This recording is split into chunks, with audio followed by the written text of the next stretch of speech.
আমরা খুব খুশি। এখানে আমাদের প্রধানমন্ত্রী, ভারতবর্ষের প্রধানমন্ত্রী আসছেন। হ্যাঁ, এখানে আমরা খুব খুশি। আপনার বাড়ির সামনে দিয়ে তো যাবে? হ্যাঁ, এই তো আমার বাড়ি এখানে, এইটা আমরা এখানে দাঁড়িয়ে দেখব ওনাকে।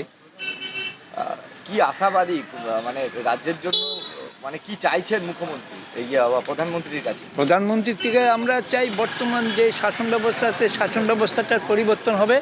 উনি সেরকমই কিছু আমাদের আশার বাণী শোনাবেন এবং বর্তমান ভারতবর্ষের যেটা সারা বিশ্বব্যাপী যেটা অস্থিরতা ভাব আছে সেটাকে কাটিয়ে উনি সঠিক রাস্তায় আমাদের দেশকে উন্নতির রাস্তায় নেবে, এটাই আমরা আশা করি। নতুন প্রকল্পের যদি ঘোষণা করে কতটা খুশি হবে? আমরা তো চাই পশ্চিমবাংলার বুকে নিত্য নতুন প্রকল্প হবে, নিত্য নতুন কলকারখানা হবে, কেমন এ সমস্ত তো আমরা চাই।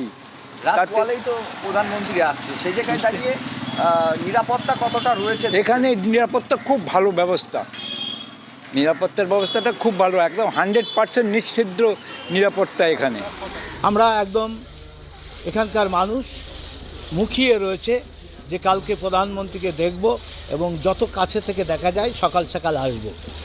রাজ্যের জন্য রাজ্যে যে আইন শৃঙ্খলার চরম অব্যবস্থা চলছে, যেভাবে ক্রিমিনালকে মদত দেওয়া হচ্ছে, পুলিশ প্রশাসন তাদের নীতি নৈতিকতা হারিয়ে যেভাবে দলদাসে পরিণত হয়েছে, জনতার তাদের ওপর প্রশাসনিক চাপ এত বাড়ছে, অন্যায় জুলুমবাজি বাড়ছে, মস্তানি ক্রিমিনালদের ধমকি বাড়ছে, তোলাবাজি বাড়ছে, মানুষ এখান থেকে মুক্তির জন্য তারা তৈরি হয়ে আছে।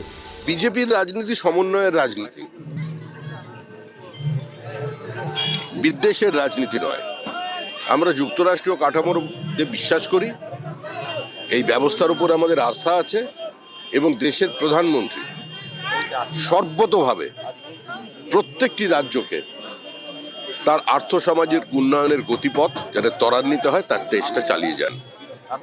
তো সেক্ষেত্রে পশ্চিমবঙ্গের সঙ্গে আমাদের যে সরকারের সঙ্গে বা তার দলের সঙ্গে রাজনৈতিক যুদ্ধ থাকতে পারে, কিন্তু উন্নয়নের ক্ষেত্রে অন্তত কোনো বিমাতৃসুলভ আচরণ বিজেপি করে না, এটা আমাদের রাজনৈতিক সংস্কৃতির বাইরে।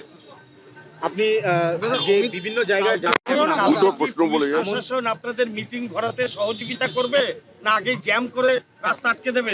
ওসব নিয়ে আমরা বিজেপি কর্মীরা চিন্তা করি। বিজেপি রাজ্য সভাপতি, জেলা প্রশাসন বা রাজ্য প্রশাসনের যে আধিকারিকরা এখানে কাজ করছে, এখনো পর্যন্ত কি আপনাদের সহযোগিতা করছে? এই বিষয়টি যিনি দেখছেন তারা এটা বলতে পারেন। সহযোগিতা করুক বা না করুক, এই নদিয়া জেলার মাটি বিজেপির দুর্জয় ঘাঁটি। এখানকার মানুষ নিজের দায়িত্ব নিজের হাতে তুলে নিয়ে তারা সবাই পৌঁছে যাবে। আদিবাসী মহিলা ধর্ষিতা হচ্ছেন প্রধানমন্ত্রী আসার আগে, এবং এখানকারও মহিলারা বলছেন যে আমরা নিরাপত্তাহীনতায় ভুগছি, একমাত্র সলিউশন হচ্ছে বিজেপির সরকার যদি পশ্চিমবঙ্গে আসে তাহলে হয়তো নিরাপত্তা পাবে। বিহারের মানুষ জঙ্গলরাজকে ফিরতে দেয়নি, পশ্চিমবঙ্গের মানুষও মহা জঙ্গলরাজের বিসর্জন দিয়ে দেবে। 26-এর নির্বাচন, তৃণমূলের বিসর্জন, পশ্চিমবঙ্গের মানুষের মুক্তি। মতুয়া গড় যেহেতু এটা, মতুয়াদের জন্য কোনো বিশেষ বার্তা প্রধানমন্ত্রী দেবেন? স্বয়ং জগন্নাথ সরকার বলছেন নিঃশর্ত মতুয়াদের নাগরিকত্ব এবং ভোটাধিকার তিনি আশা করছেন একজন সাংসদ হিসেবে, কারণ প্রধানমন্ত্রী কাল আসছেন বার্তা দিতে। প্রথম কথা হচ্ছে, আমরা মতুয়া, নমশূদ্র, ব্রাহ্মণ, কায়স্থ এইভাবে সমাজকে ভেঙে টুকরো করতে চাই না। নিঃসন্দেহে এই অঞ্চলে বহু উদ্বাস্তু মানুষের বাস আছেন, যারা নিজেদের জীবনের সর্বস্ব খুইয়ে আজকে এখানে এসেছিলেন।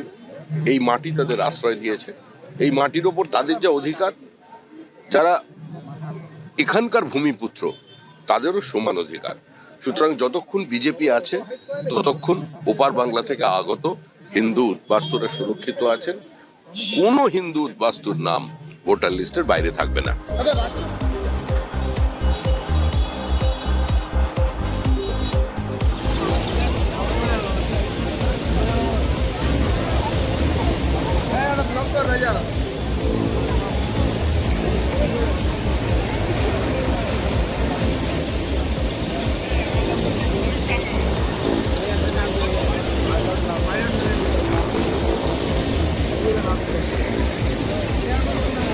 কোনো পাস পাইনি আমরা।